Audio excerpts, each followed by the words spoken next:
time of the year where truth, justice, and big sills always reign supreme. But as always, the signature part of the show, Big Sills. How you doing? All right. Oh, 40 days. 40 days until training camp. How you feeling? 40 days. You're right here, man. 87 days until September 6th in Brazil versus the Green Bay Packers. You ready? Are you? All right. We shall see. By the way, I got to tell you, and I got to start this off. You know, usually Big Sills is not coming out slashing away. Let me take that back. Yes, I am. I come out of the gate slashing away. So I wake up in the morning and I tune on WIP and I hear one of their hosts. What was the words? I'm feeling so sorry for Nick Sirianni that he's now the Philadelphia Eagles whipping boy.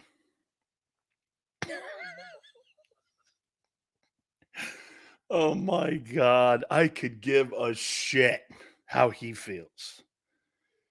He makes $6 million. He's the head football coach of an NFL football team. Who cares how he feels? Even John Ritchie. I feel bad for the coach. No, you don't. No, you don't. And why should you? Dude, it is sports. There's no fucking bell curve. Stop with that. My God. People today in our society have too much empathy for people in positions like that. I don't give a shit if a baseball manager or a coach or whomever gets canned from their job for not performing. You know, there used to be a time in this country when that was a thing that you were gauged on, success and failure. We reward mediocrity today. We reward being average. Pats on the back. All that shit. It's sad. I mean, you got two hosts on the flagship station of the propaganda machine known as WIP, wondering if the coach is feeling okay today. And boy, I'm starting to feel a little sorry for him because he's now officially the whipping boy for us. I mean, that's right, dude. Ultimate Cowboy for $6 million. You could defecate on me. I don't care. I'm easily bought. You're out of your mind. That's part of the gig. Feeling sorry for players who are making $25 to $50 million. Also, I don't have any empathy for you. Dude, this is scoreboard. This is absolute scoreboard. All right. You know, I had people on my Twitter page or my X page at Dan Sileo Show. I implore you to follow us there. You get updated, and plus some other stuff that we start barking out each and every single day that I'm sure Xander doesn't want you to see is over there. And I got the message that Hassan Reddick is not at training camp and mandatory minicamp. Actually, Aaron Rogers is not there either, but that's a different story. I had people saying, well, Howie won the trade. How did he win the trade? You don't really believe you won the trade. How has he won, Robert? How has he won the trade? How has he won the trade? He did? Okay. He won the trade. How many people believe he did? Okay, I know you. Here's what has to happen. Hassan Reddick has to play 67% of the snaps this year and get 10 plus sacks for the Birds to recover a second round pick. That's winning the trade. Because if that doesn't happen this year, you don't get a pick for 2 years. How do you know? And what if your boy Huff comes in at 5 sacks? And Reddick goes up there and does deliver 15 sacks. Now, I will concede this. He got noise out of his locker room. He got noise out of his locker room that he did not want to have. There is no doubt that that was a troublesome thing for Vic Fangio and for Howie and probably the owner. How about this? Do you not agree? You think the owner called this and pulled the switch on this? Nick Sirianni doesn't have the backbone, nor does he have the say to make such a drastic move like this.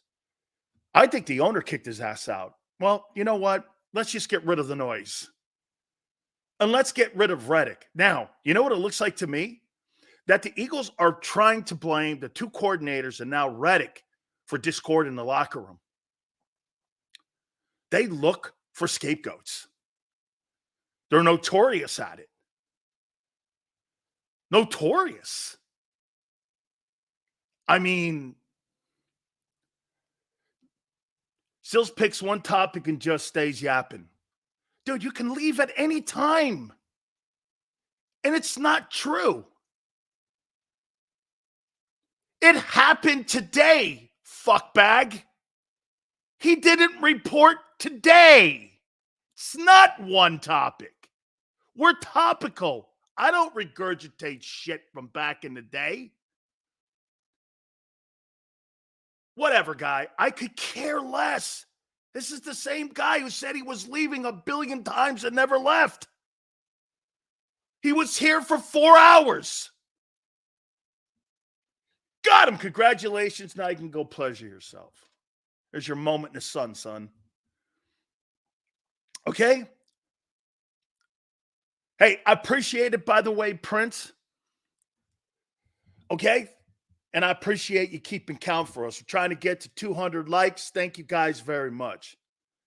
Yeah. Hey, you got your moments in the sun, and then the rest of it, you could take the rest of the day off as far as I'm concerned. All right. So, Reddick not being at New York Jets camp, mandatory mini camp, there's no doubt about it that right now, Howie's in the lead. I'll give you this. Sam, Mark, there is no doubt Howie's in the lead on this. He's in the lead. James, love James. Thank you for the super chat, James. As a Dallas kid, I think Hassan Reddick is equal to Michael Irvin's production versus drama measure. Still, win-loss will be determined on the field. James, dead on. Dead on, dude. Dead on. But I will say this. He's in the lead now, Howie. Because he did one of the most important things you possibly could do. You got distraction out of your locker room. And for a football team that doesn't need to have any drama, that's a good move right now here on June 11th. Make no mistake about it. It's a good move. Good for them. All right. Xander will join us at 3:30, and then the legendary Merrill Reese, voice of the Philadelphia Eagles, will join us at 5:30.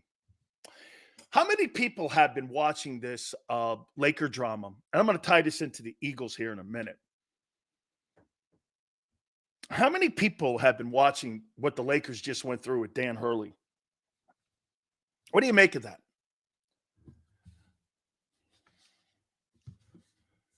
What'd you make of the whole Dan Marley or Hurley situation? What'd you make of all that? Of how the Lakers and how that all worked out? Lakers suck. James, by this to be White House's drama, it was worth the ring of the 90s. So still to be determined. Right. I get it, James. Like, think about that. Okay. Not clear for me here. But hey, Prince, thank you. I don't watch basketball, to be honest, Sills. Just patiently waiting for the NFL. Eduardo, Lakers can't get themselves right. We know, Sills. It's LeBron's fault. No.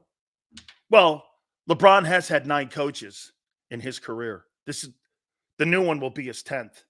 He's not the easiest guy to coach. I mean, how many coaches did Jordan have in his prime? 2. Doug Collins and Phil Jackson. Okay? Now, let me say this to you. This Laker job kind of tells me a little bit about this Eagle job. Nick Sirianni's 34-17, like you guys keep constantly telling me. 2-3 in the postseason. Let's go back a little bit. Andy Reid. And this is since 2000. Andy Reid, 130 and 93-1. Numerous NFC championship games. I think the organization was a little bit different with Andy in the building and Joe Banner in the building. Was a little bit different. Okay? Right? I mean, Andy had a little bit more autonomy, and that kind of changed after Andy left. All right. Doug was 42-37-1, and he was 4-2 in the playoffs with a Super Bowl championship. Chip himself was 26-21 with an 0-1 record in the postseason. So if you think about it, since Andy Reid in the postseason, Philadelphia Eagles, since Andy Reid in 99, the Philadelphia Eagles are 14-12 in the postseason with the last 3 head football coaches. Actually, they are 16-14 with the last 4 head football coaches that were in Philly since 2000. Not horrible, not great. Conference championship appearances, Super Bowls. Let me ask you this. Is the Philadelphia Eagle job a good job? The head coaching job. You think this is a good job? Scale of 1 to 10. What do you think the Philadelphia Eagle head coaching job is? Do you think this is a good job? If you were an experienced guy like Belichick, would you want a job like this?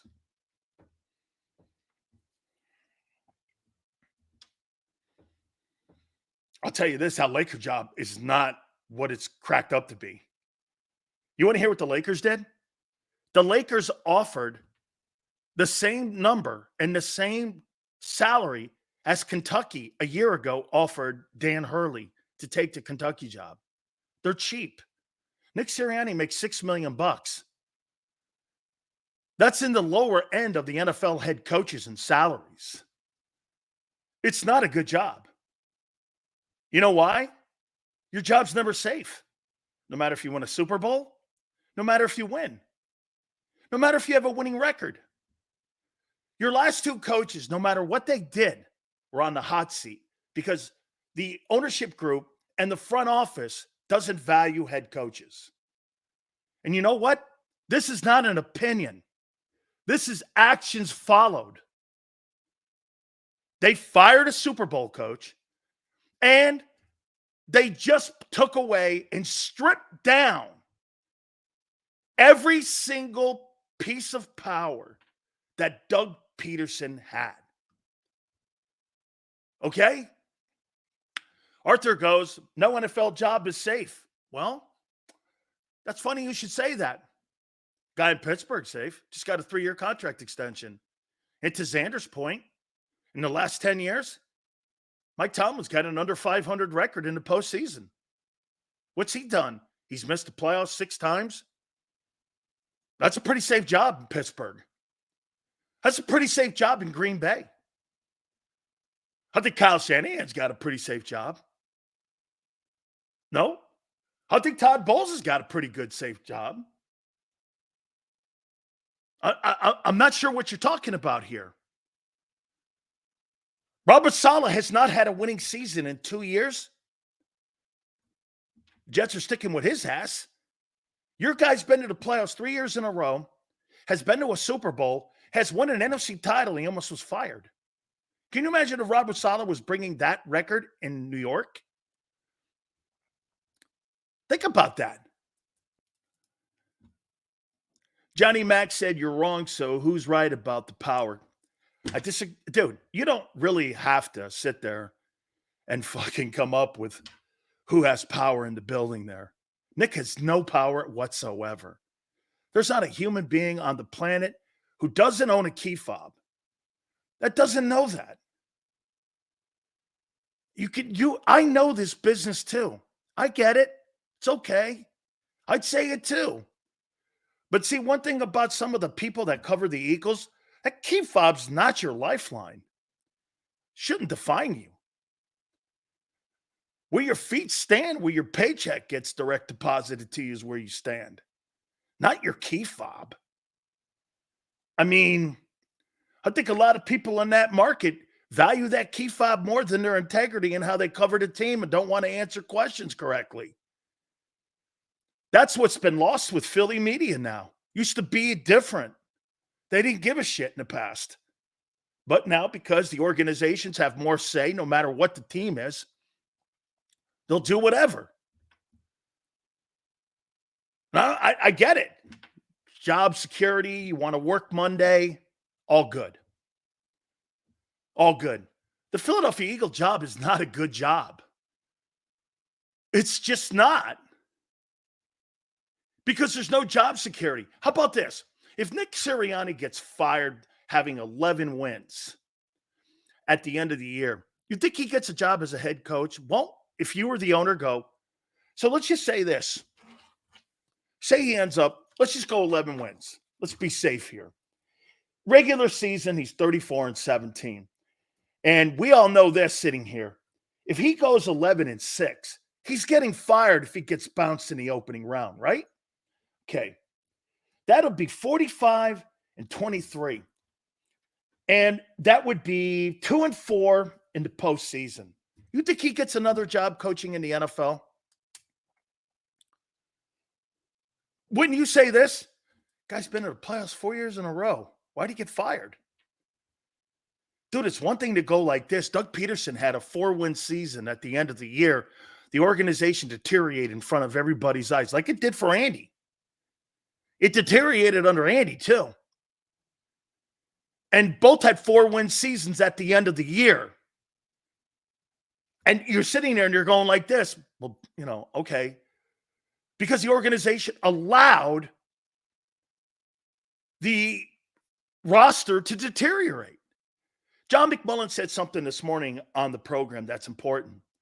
These coaches are completely slaves to the roster Howie builds. It's about good players. It's not about great coaching. If you've got a great coach in the building, get this. You can make somebody like Doug Peterson look shitty. You can make someone like him look shitty. You can make someone like Andy Reid look shitty. And if you got great players in the building, you can make someone as bad as Nick Sirianni look good. Xander said it yesterday.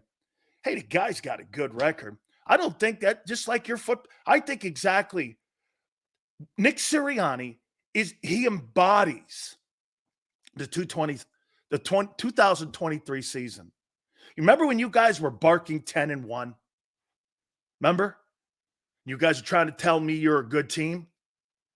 34-17. I'm trying to tell you he's not a good coach. Don't get fooled by it.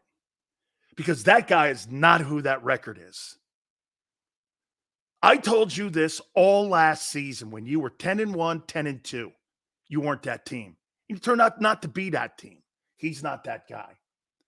Then you turn around and you go, well, wait a minute. Well, was he a good coach in 22? He was out of the way of Steichen He didn't have any say over that. And plus, Shane Steichen knew how to manage him. You know, remember what Shane Steichen said? Hey, Nick, maybe you should step away from the play calling. You know, Xander said something else on Birds 365, which I implore you to watch. You know what he said? Well, Nick's now more in that CEO role. He wasn't hired for that. What could he possibly know about being a CEO coach like Mike Tomlin and like John Harbaugh? What could he wasn't hired for that skill set. You didn't hire him. Just like Jalen Hurts, you're trying to change Nick Sirianni's job description. You're doing that too. You know why? Because the organization doesn't value the head coach in Philly. A CEO head coach? No, dude. You were hired as a play calling head coach, and you failed and had that stripped from you. We should have known in 21 that he wasn't the guy. Because then you asked him to do something. It's like asking Kellen Moore to coach a RPO quarterback and turn him into a drop back quarterback. Guys say it won't resemble what the Dallas offense looks like. So he's going to do what? Create a brand new passing offense for Jalen? Something he's never executed in a game? Are you fucking crazy? This is pro football. This is not Vanderbilt University or Temple. So am I right to hear this? Because I heard the guys talking about this.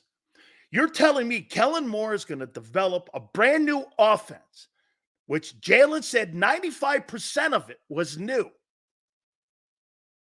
The head coach is going to have no say in it, and he's never executed this offense with that skill set of a quarterback. Is that correct? What makes you think that's going to work when it's never been put in play? What gives you that knowledge? He's building an offense because I heard John and Xander say this morning. Well, it's not going to be the Dak Prescott offense. Well, it won't be the Justin Herbert offense. It's going to be the Jalen Hurts offense. Okay, what's that? What exactly is that? They're not going to go back to 22.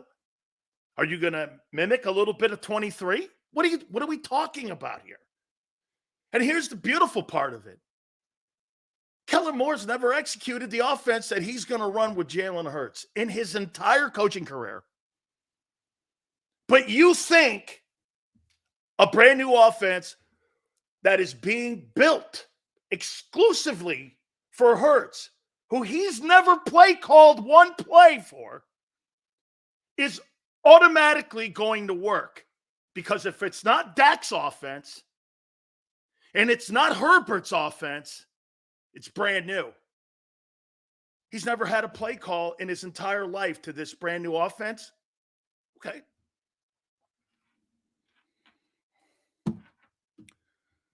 And the head coach is nowhere to be seen.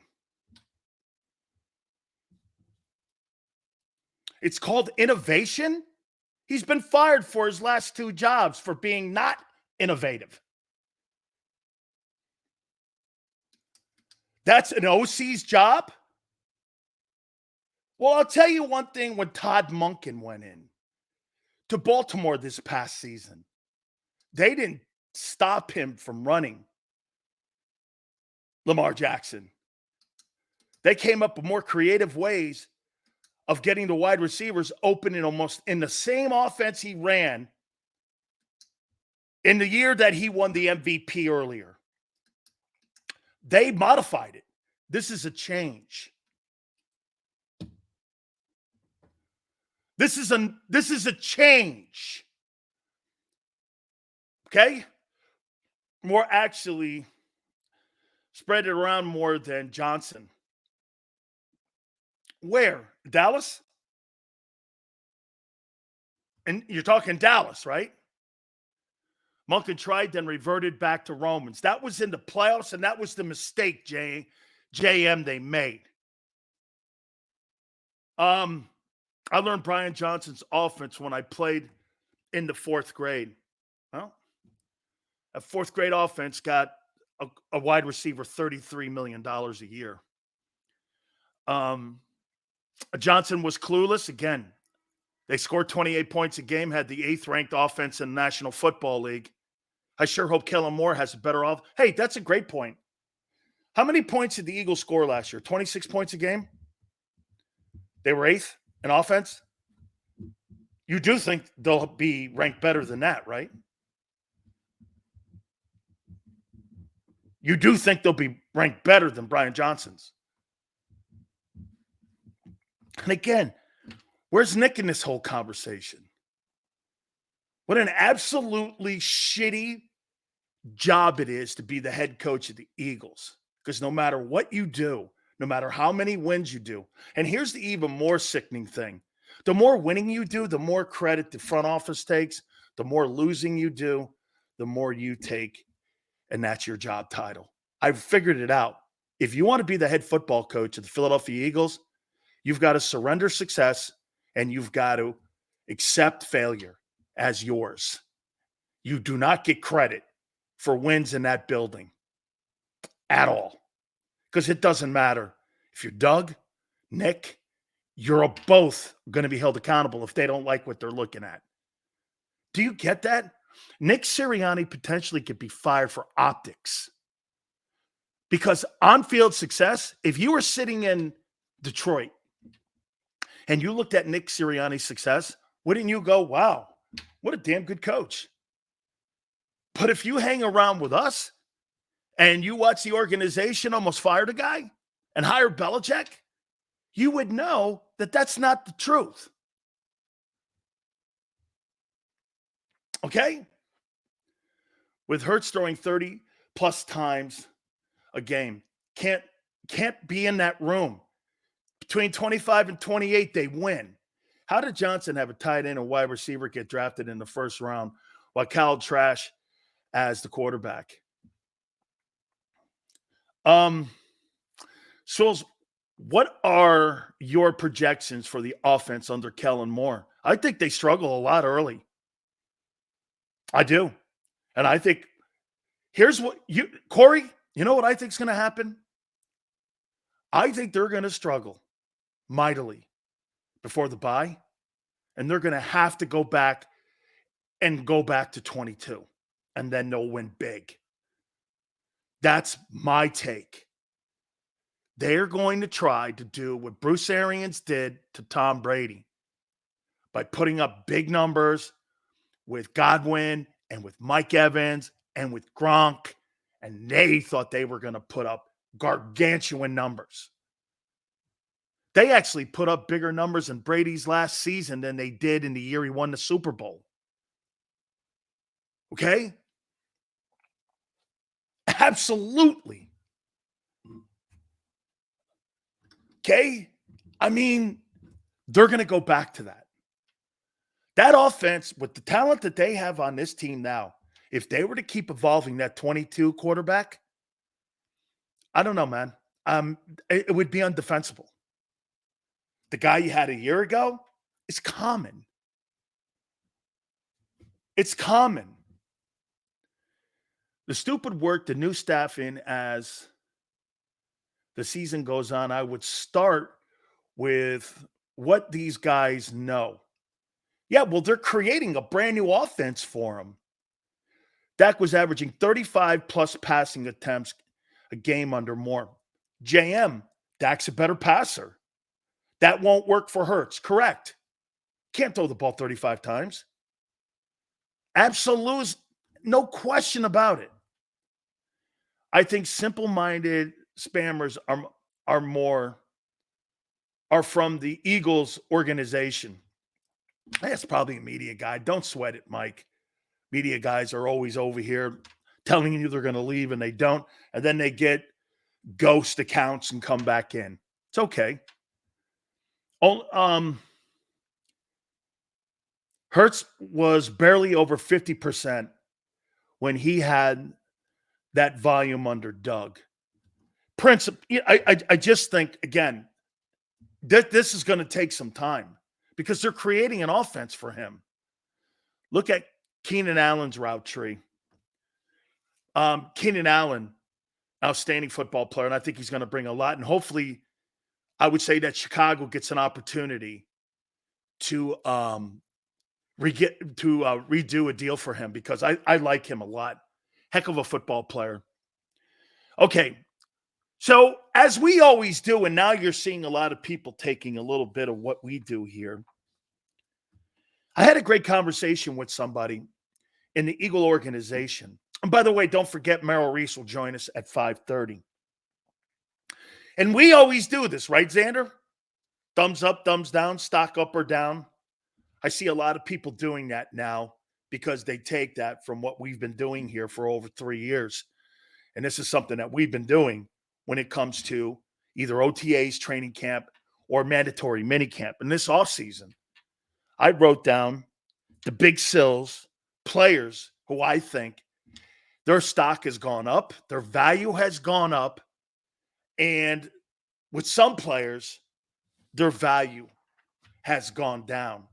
And as we get ready, what are we again? Like I said, we are 40 days out to the start of training camp.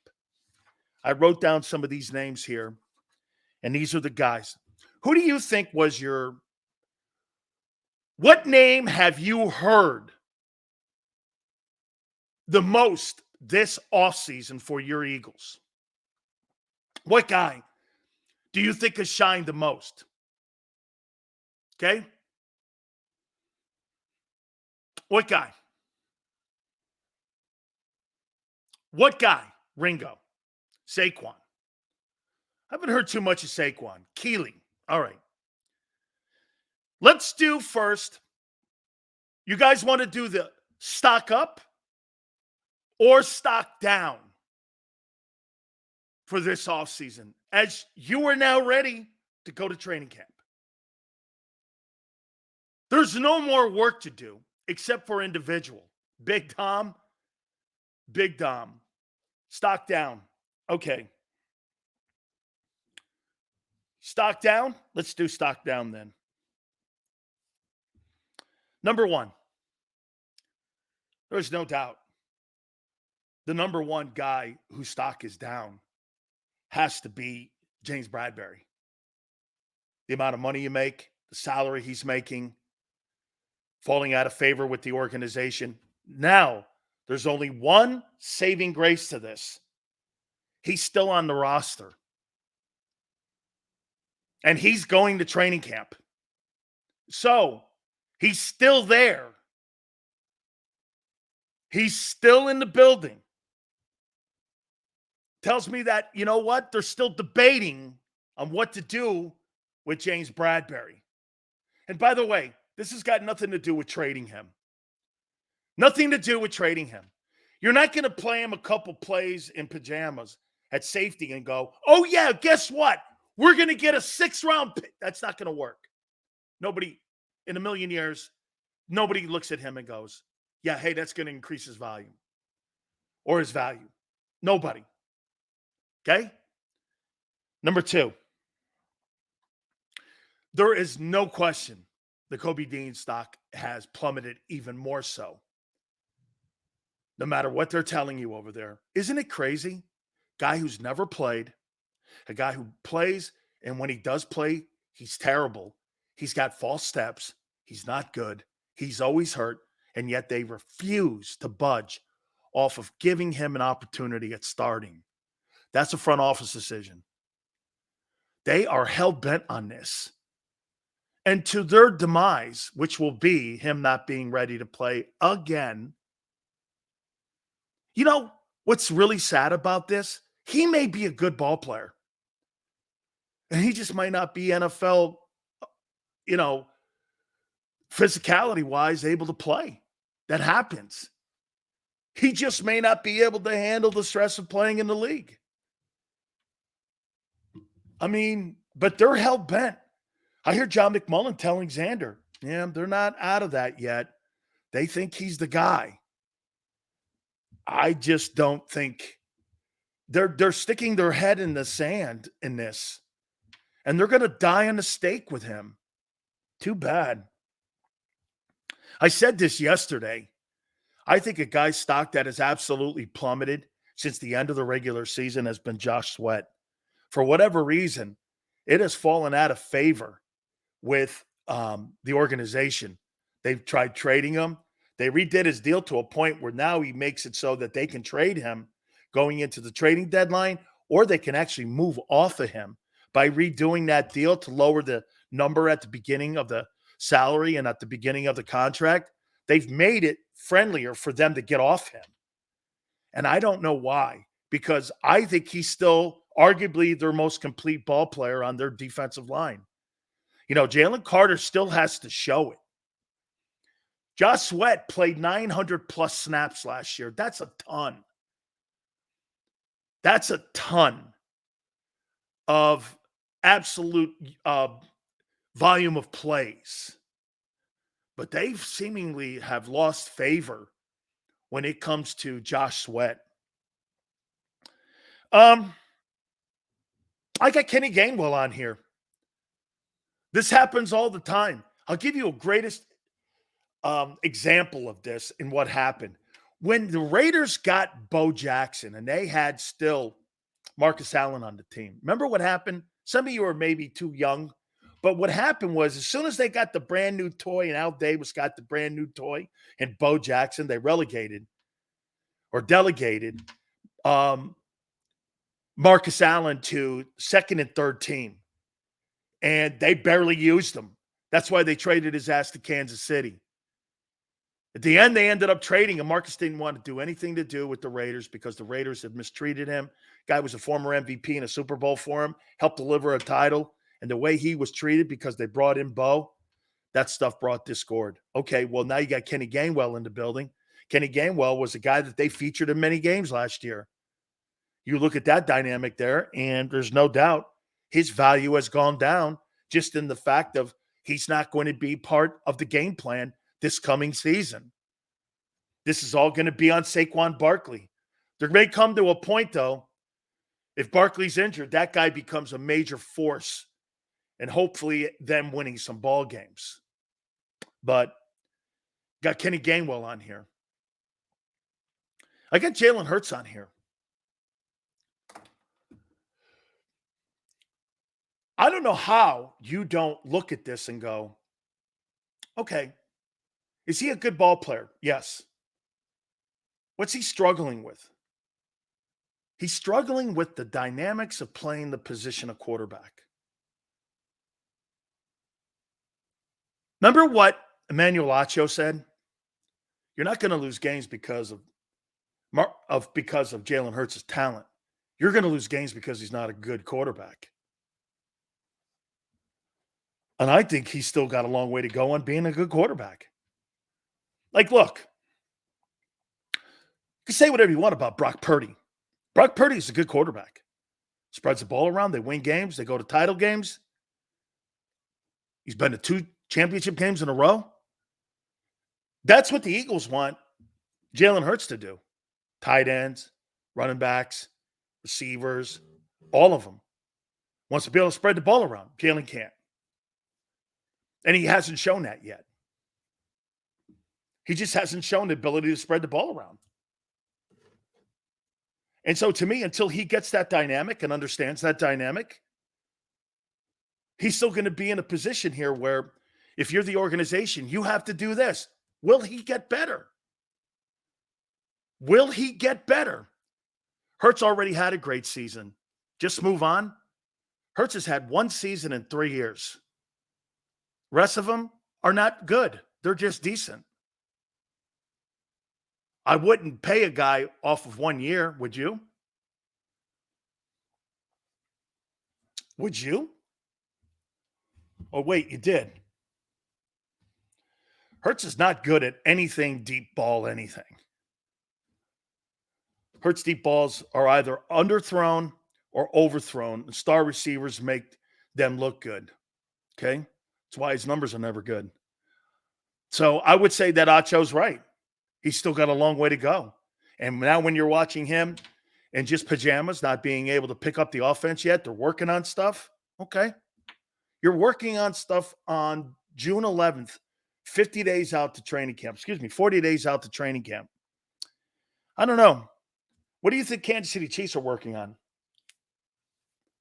Screens, tight end passes, routes, maybe a couple new plays that Andy drew up. You think they're doing anything different? And they got no receivers to speak of. They got the kid Pacheco's good, but they really don't have anything. There's more work to be done in Kansas City than in Philly. Why? You got the more talented players in Philly. Don't you think there's more work to be done in Kansas City? Rashid Rice? Rashid Rice would be the fourth wide receiver in Philly. There's more work to do in KC. They're not overhauling anything. Don't you think? So coaching matters, right? Okay. They got a system that they have in place there, right? They're not drastically changing anything, even though there's no real A+ or really even B+ wideouts. Is Hollywood Brown there even? Is Hollywood Brown in Kansas City? I mean, I don't know who they have there. Purdy lost the Super Bowl. Stop bringing the dude up. I'm talking about him as a player that gets the football to everyone's hands. I'm not talking about losing the Super Bowl. I'm talking about a guy who knows how to get the football to everybody. Spreads it around. Tight ends, third wide receiver, Debo, Ayuk, Christian McCaffrey, all them guys. Your guy doesn't do that. KC has Worthy, Hollywood, and Rice. That's not awful, CJ. That's not awful. It's not. By the way, too, Jason, I would say this about Brock Purdy. One of the most overachieving football players in the history of the National Football League. With zero expectations on him. He finished second in the MVP voting last year. And been to 2 conference titles. $4,000, 30 TDs. Led the NFL in completion percentage. I mean, you talk about overachieving. It's incredible. One of the greatest overachievers. And he did something Romo didn't do. Get to a Super Bowl. It's incredible. Cal gets the football into players' hands. Jalen gets told to throw it to A.J. Brown or PI calls. Senor, that's part of what I hope the offense is going to look like this year, is that Hurts is going to actually start having to read a passing tree where he's going to have to do some reads. Shane Steichen didn't have him read because RPO doesn't design that. Okay? They don't design that. I got Nolan Smith on my stock up or down, guys, coming out of the offseason here. He didn't practice a lot. They didn't have him in reps a lot. And for a guy that needs a ton of reps and a ton of work, they didn't work him. Find that troubling? Get this. Bryce Huff, I'm playing. 18.5 million reasons why I have to play him. He's playing. Okay? He's playing. Nolan Smith needs all the work he can get. Needs some weight room work. All of that. I mean, and they're not working him. And you go, well, it's helmets and shorts yet. That's the point. Everyone's supposed to look, everyone on defense almost has looked good except him. They're not even giving him reps or work. Okay? Crazy. This is going to be crazy. Xander Krause gave me this idea. You think Slay stock's down?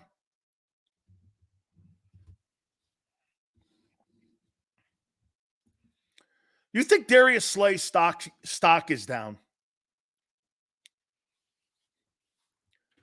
I feel that Tanner McKee is a better passer. Probably. That doesn't mean he can win games like Jalen can, though. How many people believe Slay stock's down at 33 years old? On all the players that they've drafted in the defensive back class the last 2 years. You think his stock's down?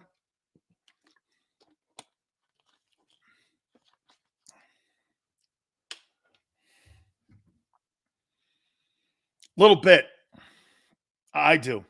Slay's cooked. Slay, glad we got young corners behind him at least. I think that's the point too, Matt, I'm trying to make here.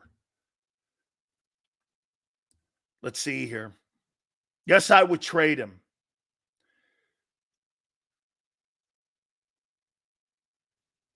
Let's see here. Slay's embracing his role as a mentor for the kids. That has value. To the tune of $11 million. To the tune of $11 million. Third round pick, he's gone. Let's see here. He will struggle to make the team. Only reason he's here is because the unreasonable to win a Super Bowl with so many rookie DBs. Let's see. Should be. He hasn't been good enough since that pass rush of 72 of 22, excuse me, made that whole secondary look better than they actually were. Agreed. Slay will retire after next season. I think Darius Slay stock is down big time. I don't think they look at him in the same light. You know, I thought, and I said this to Xander, by the way, will join us at 3:30. And I said this, would they trade him now, or would they move off of him, or would they even cut him now and move off of him? I highly doubt that, because hey, could this possibly be the reason Bradbury's on is because they're not sure if they're going to cut Slay or trade Slay? Maybe it's Slay they're trying to trade. And they would keep Bradbury because he's younger. He's 30. Maybe it's Slay that's on the block. At 33, are you going to let him walk out the building? Okay. Do you think you can get something for Darius Slay right now?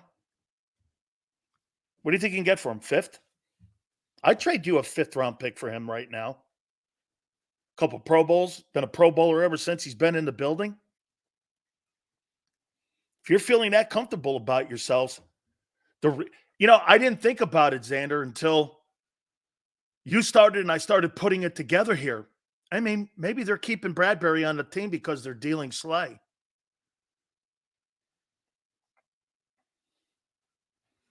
I think you get a 5th-rounder for him. You couldn't get anything for Bradbury, but you could get something for Slay. And he's 33. And you're going to be asking him to play the same kind of coverage that you asked Bradbury to play in 22, where he was a second-team All-Pro guy. Eduardo doesn't think right now a guy who's made the Pro Bowl the last 3 years, his stock would be high, and didn't have that poor of a grade when it came to the Pro Football Focus, folks. He doesn't think that you can – wait, are you under the impression that you can get more for Bradbury? So Slays has rope around your neck. Slay, we need experience in the building cells. Agreed. And I think that's why Bradbury's still in the building. No way you can do a pick swap with Bradbury, a 6 for a 5, and see him. You'll get that for Darius Slay. You would get that for Darius Slay. Judon comes here first. And Judon comes here. That is called a move. Judon's going to cost you money. You know what he's projected to make this year in New England? Judon's salary this coming season is going to be $6.5 million. Slay's value is higher at the deadline after injuries happen to other teams. True. Let's see. Slay isn't getting traded, not unless they lose a bunch and move him at the trade deadline. So you think it's more trade deadline? That's kind of where I'm at too. Calais Campbell is out there and free. I know that. I got it. Sills, do you think would be better mentor, leader, Slay or Bradbury? I think both would be great. I mean, picking one or the other, I'll pick the younger guy. I'll take the younger guy. Okay? I would take the younger guy. So here are my guys. I get Kenny Gainwell, Nakobe Dean, James Bradbury,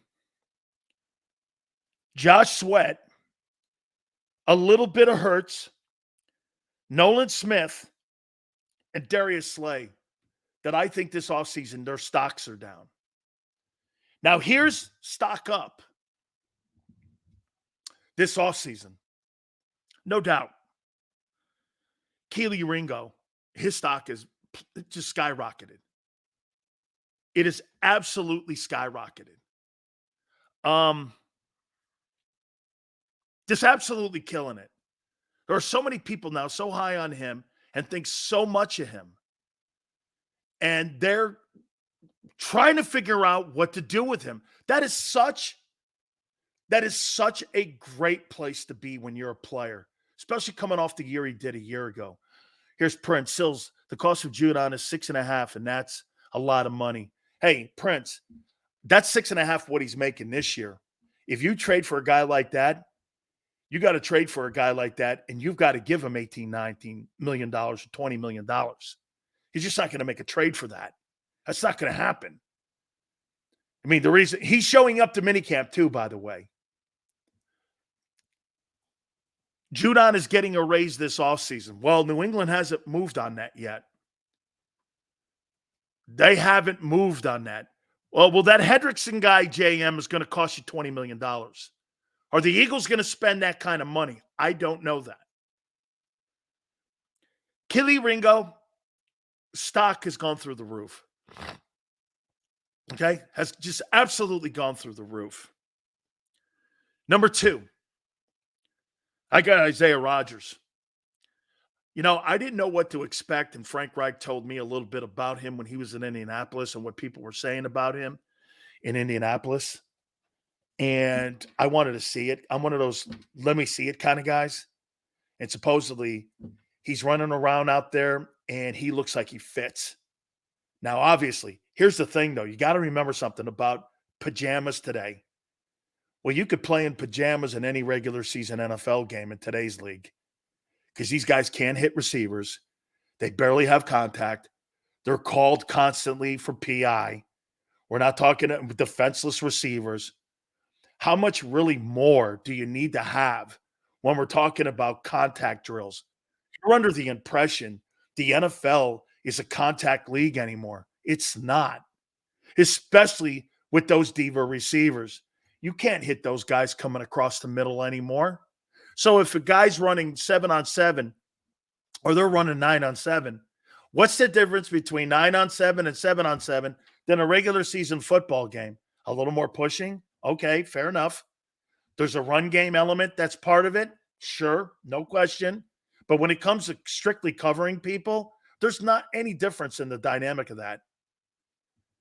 Shit, the Detroit Lions just got penalized and had to cost them a day on minicamp, mandatory minicamp, because they were being too physical in 7-on-7. I mean, and the Eagles were doing the same thing at camp. So Isaiah Rogers has shown himself. Marina goes like this. And here's prime example of not understanding. Marina goes, why would we trade our best cornerback? Well, your best cornerback resulted in the 31st worst pass defense in pro football, and he makes $11 million. Why would I pay a 33-year-old guy $11 million who finished 31st a year ago when I could play the young guys I drafted and start the process of developing my younger players? What? That's why you do it. Why am I paying you? Rogers is our best corner? Could be. I think he's going to start on the other side of somebody. I think he's going to start. I do. I think he's going to start. Slay got torched last season. Do these people even watch the games? You know, you're starting to think Bradbury's on the team for one reason. Could it possibly be because they really are thinking about moving off of Slay? Dump the excessive cornerbacks and pay for a star defensive end to take the pressure off our secondary. That's another great way of looking at it. I like that. By the way, please hit the like button. Thank you, guys. I think Rodgers could be the trade chip value. I'm not getting rid of Isaiah Rodgers. He could become too instrumental in what I want to do. I could play him in nickel and I could play him at the corner. I'm not taking that versatility off my secondary. Plus, he's got some experience. No way. I need all the experience I can get, especially if you move off of either Bradbury or Slay or both. Or both. Zach Bond has made a statement. I personally don't think that Kobe Dean is going to start. However, Zach Bond has no playing experience. Very little. He has no playing experience. So, I mean, a little bit, right? He's got a little bit. And in the time he's been in the league, he's not shown anything. Is that a plan? You know, we're talking pajamas here. He's not played a lot. You know, he did play for Dennis Allen in New Orleans. Dennis Allen's a heck of a defensive coach. He moved off him. I don't know. I mean, who is he? He looked good in camp because the offense, hey, how about this? Could it possibly be that the offensive struggles picking up the new game plan made the defense look so good that it overrated them? Yeah. Jalen and everybody are saying, hey, we're not on the same page on offense. Well, maybe everybody over on defense is overhyped right now. You got to be careful here with this. You got to be careful. Everyone could be overhyped here now because the offense didn't hit and sink. Wow, this guy looked great. Well, they were running into one another when they were running crossing routes. Sills, I'd pay a $1 million cornerback who plays at a $5.5 million level over an $11 million cornerback who plays at a $5.5 million level. Now you're talking NFL. That's exactly how the NFL looks at things. The day you sign those gigantic numbers, the writing is on the wall. The writing is on the wall for you to be replaced if they can with someone cheaper and get the same value when it comes to production. That's how you keep a balanced salary cap. Absolutely. The key, get this, that's why that Devontae Smith for the Eagles themselves, it's a steal of a deal. It's an absolute steal of a deal. You're not paying top-end money for a top-end receiver. Get this, Devontae Smith will never in a million years be an overvalued player. Look at how many overvalued players you have on your team right now. Dallas Goedert's overvalued. Your both corners are overvalued. Yet to be determined on Bryce Huff if he's overvalued. At 18.5, we'll know by the end of the year if he's overvalued. But you don't really have a lot of overvalued guys on that team because you have bargain basement Laker type deals, cheap. Okay? Right? Well, Jalen, yeah, he's overvalued. And again, I'm talking about paychecks here. But those guys, there's no doubt. So, but who is Zach Bond? Who is he? What's he done? Okay. Hey, man. Thumbs up. Got to give it to Prince. Got to give it to Prince. Devin White has had a nice run around. Coach likes him. They're high on him.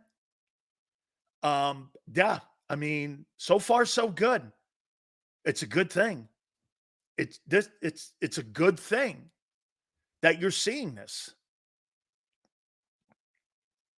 Here, stop the 14 million. Hey, watch this. Howie Roseman does the right thing for the team by having a cap-friendly deal. I'll ask you flat out, is Jalen Hurts overpaid at $50 million? If you were writing a paycheck, is he overpaid? Yes or no? The answer is yes. You can talk your cap bullshit. If you're writing a $50 million paycheck, he's overrated. And by the way, once again,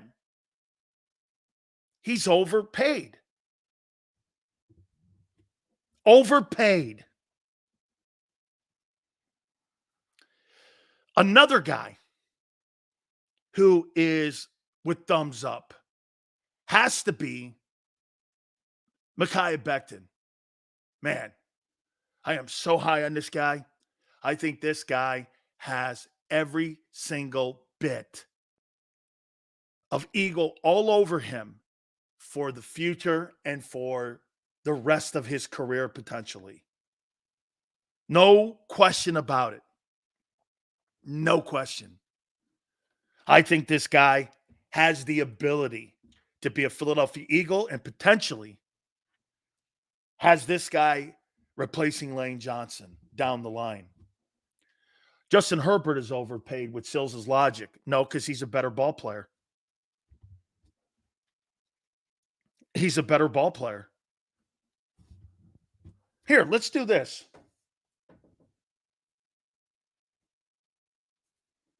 Let's do this.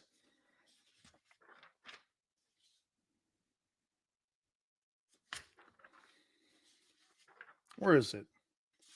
Here are the odds as of today for the most valuable player award, the top 10 players in the league.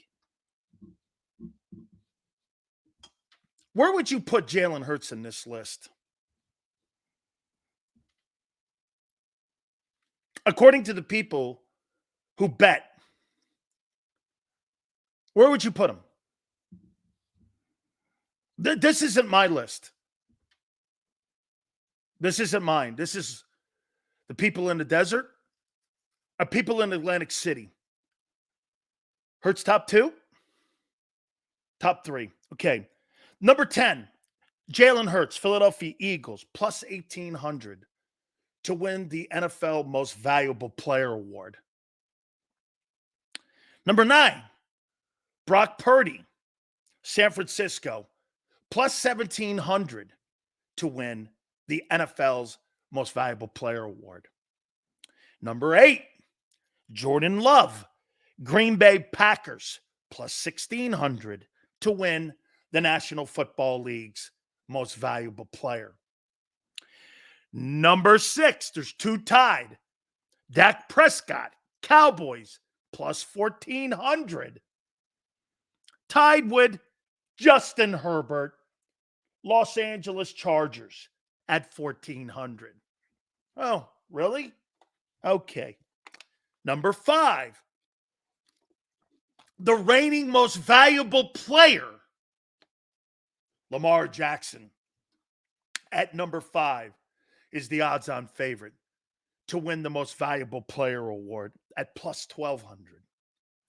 Number 4, the kid in Houston, C.J. Stroud, Houston Texans, plus 1,000 to win the National Football League's Most Valuable Player.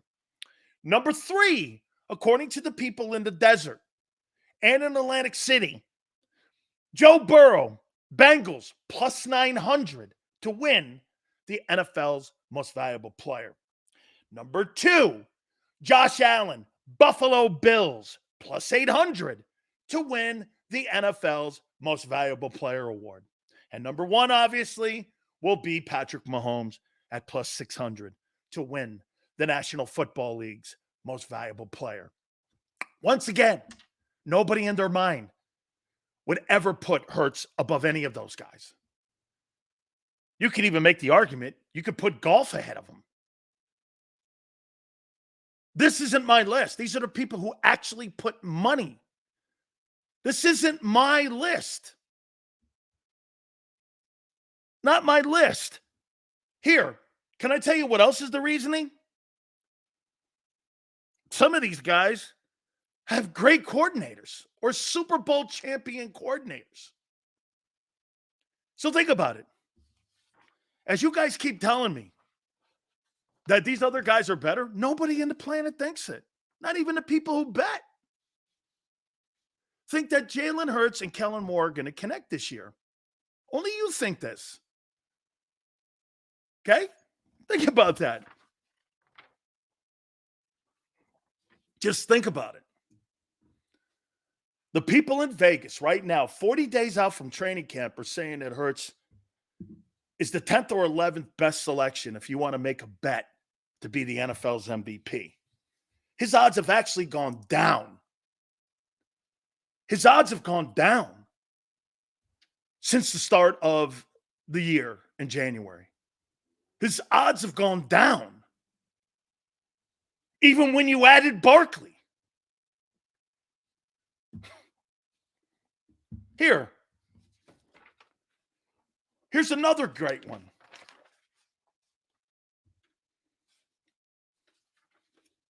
Just to show you about your absolutely ridiculous situation in Philadelphia when it comes to your head football coaches. I mean, here are the top 10 guys who are favored to win the NFL's Coach of the Year award. Number 10, or tied at 9, Mike McDaniel, Miami, plus $2,000. Number 9, Dave Canales, Carolina, plus 2,000. Number 8, these are the people in Vegas. 8, Doug Peterson, Jacksonville Jaguars, 8 plus 1,800. Tied at 4, Shane Steichen, the former OC of your great 2022 failure. Indianapolis, plus 1,400. Robert Saleh, Jets, 1,400. D'Amico Ryans, plus 1,400. Number 3, Raheem Morris, Atlanta Falcons. Number 2, Matt LaFleur, Green Bay Packers, plus 800. Number 1 is Jim Harbaugh. Is Jim Harbaugh.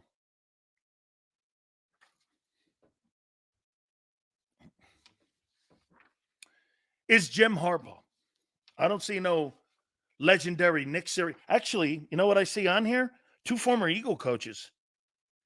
And Shane Steichen and Doug Peterson. Thank you very much, James. Agree, $50 million is too much, but can't assess on playoff record alone. Largely because unless quarterback gets to the Super Bowl, record will always be about 50% or lower unless they're wild card to championship round. So have to evaluate on regular season.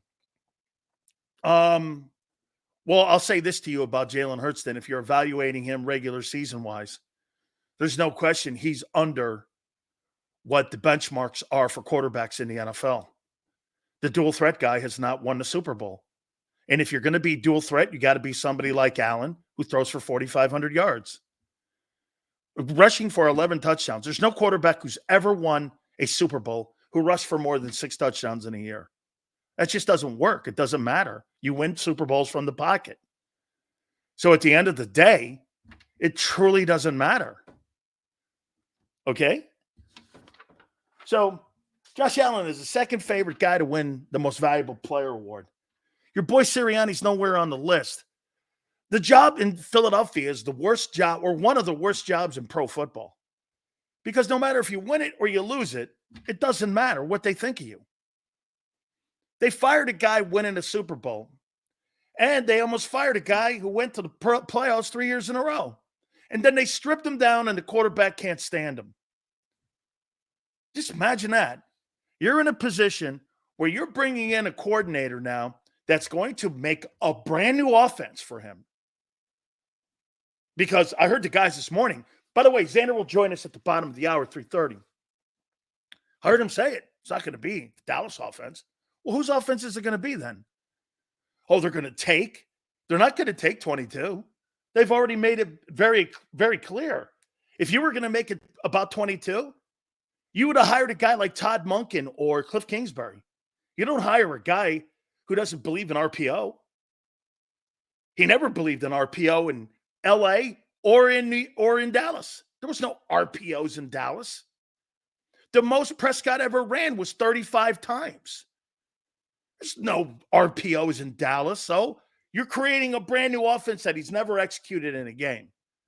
And you're going to assume because he's gifted. Well, he's been fired 2 years in a row. Okay? Sills can't debate for Sills. You want to talk about regular season stats and go straight to the playoff again. I'm not sure what you're referencing, my friend. Josh Allen ain't winning shit. Well, he's in it actually in the AFC. And you're in a hell of a tough dive to try to get to the Super Bowl. It's tougher to win the AFC than the Super Bowl, actually, in my opinion. Think about that. It's tougher to win it. You got Chiefs and Ravens in the AFC title game. You got Chiefs and Niners. I don't know. Are the Niners better than the Ravens? Did the 49ers beat the shit out of them last year? Because if that's the case, the Niners were better. Am I right? Did the 49ers beat the hell out of the Ravens? Or was that vice versa? I don't remember. Somebody got the shit kicked out of them of the two. Who won that? Was it the Ravens dismantling the Niners? Or was it the Niners dismantling the Ravens? I forget what went down with that. Murray's a sleeper MVP? I don't know. Keep making AOC excuses. It's not excuses. Oh, the Ravens beat the shit out of the Niners? Is that what happened? Well, I mean, the team that beat and crushed you. Sills Ravens beat the shit out of the Niners. Okay. So you had a team in the Ravens just hammer the 49ers. And the 49ers got destroyed and destroyed you. And they lost in the AFC title game to the Chiefs. You tell me. What was the tougher conference championship game? Niners in Detroit or Ravens and Chiefs? Common sense. Try to be fair here.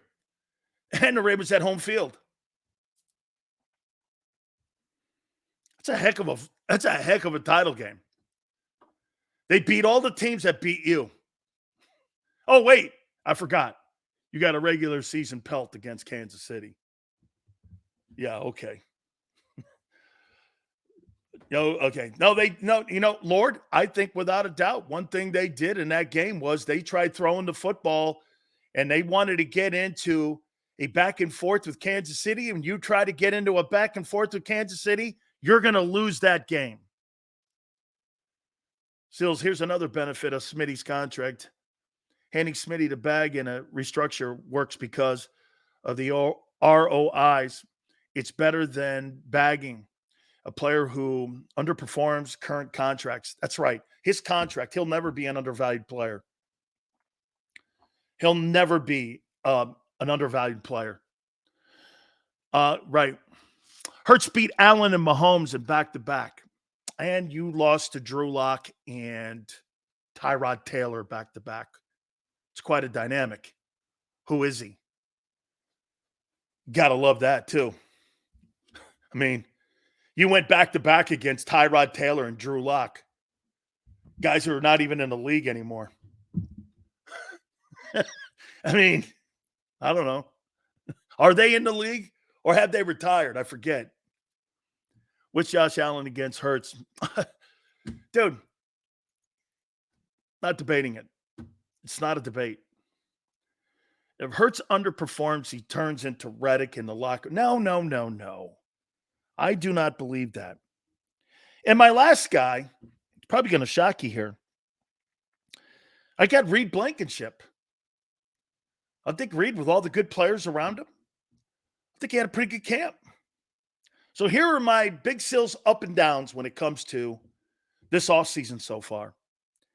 Up, Keely Ringo, Isaiah Rogers, Zach Bond, Devin White, Micaiah Becton, and Reed Blankenship. Thumbs down to Kobe Dean, Kenny Gainwell, James Bradbury, Josh Sweat, Hurts to a point, Nolan Smith, and Darius Slay. So a lot of these guys, and most of these guys, are on defense. DBs, linebackers, two of them.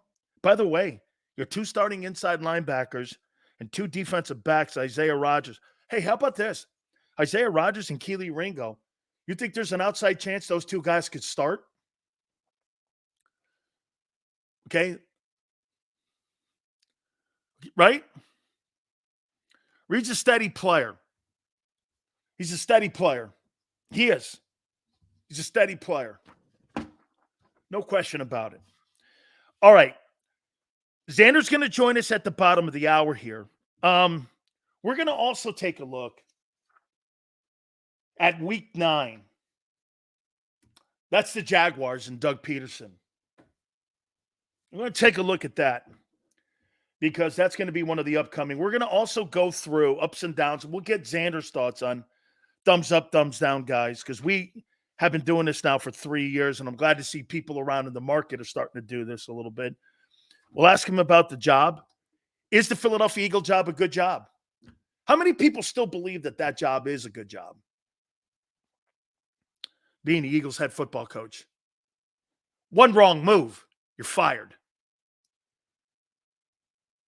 One wrong move, no matter what what you've done. Okay?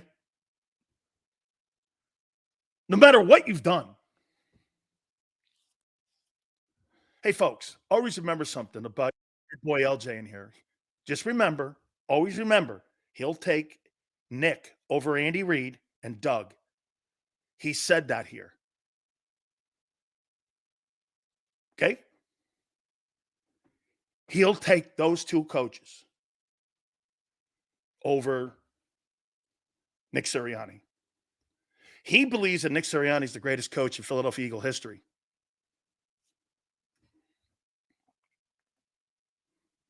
There's a lot of people in there that believe that. Hit the like button. Keep it here. Xander, where are we in the like list, my friend?